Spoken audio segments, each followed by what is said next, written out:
चंद्रयान-3 का लैंडर बुधवार शाम 6:04 पर चांद की सतह पर उतरा था। भारत का परचम चांद पर शान से लहरा रहा है। एक एक भारतीय आज गौरवान्वित महसूस कर रहा है। लेकिन ये सब इतना आसान नहीं था। हम आपको बताएंगे कि कैसे चांद पर छपा अशोक का स्तंभ। सबसे पहले तो ये अहम था कि चंद्रयान-3 की सॉफ्ट लैंडिंग हो। इसके लिए कुछ दिन पहले से ही चंद्रयान की स्पीड को कम करने की प्रक्रिया यानी कि डीबूस्टिंग शुरू कर दी गई थी। सॉफ्ट लैंडिंग के 2 घंटे 26 मिनट बाद रोवर भी इससे बाहर आ गया। रोवर 6 पहियों वाला रोबोट है। अगले 13 दिन तक ये चांद की सतह पर चलेगा। इसके पहियों में अशोक स्तंभ की छाप है। जैसे जैसे रोवर चांद की सतह पर चलेगा वैसे वैसे अशोक स्तंभ की छाप छपती चली जाएगी। भारत के चंद्रयान-3 ने चांद के दक्षिणी ध्रुव के पास उतरकर इतिहास रच दिया। 40 दिन के लंबे सफर के बाद रोवर भी इससे बाहर आ गया। रोवर की मशीन लाइफ एक लूनर डे है। चांद पर एक दिन पृथ्वी के 14 दिन के बराबर होता है। चांद के दक्षिणी ध्रुव के पास लैंडर उतारने वाला भारत दुनिया का पहला देश बन गया है। वहीं चांद की सतह पर लैंडर उतारने वाला चौथा देश बन गया है। अब चांद की सतह पर हर तरफ हम अशोक स्तंभ के निशान देख पाएंगे। भारत के लिए इससे ज्यादा गर्व की बात और कुछ नहीं हो सकती।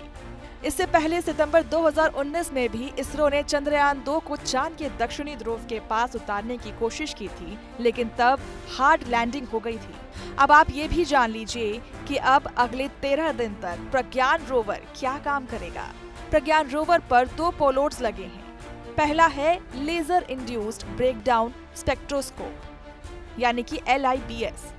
ये चांद की सतह पर मौजूद केमिकल यानी कि रसायनों की मात्रा और गुणवत्ता की स्टडी करेगा, साथ ही खनिजों की खोज करेगा। इसके अलावा प्रज्ञान पर दूसरा पेलोड है अल्फा पार्टिकल एक्स-रे स्पेक्ट्रोमीटर यानी कि APXS।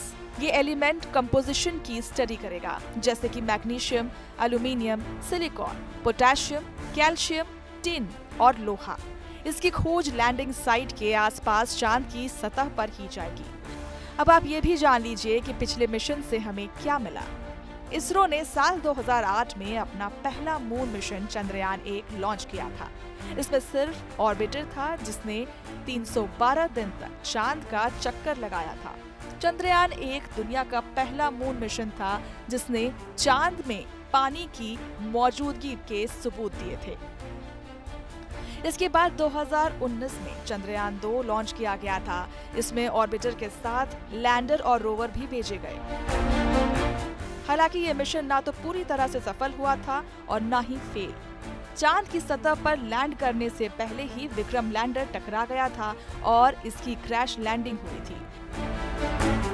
हालांकि ऑर्बिटर अपना काम कर रहा था। चंद्रयान-2 की गलतियों से सबक लेते हुए चंद्रयान-3 में कई अहम बदलाव किए गए हैं।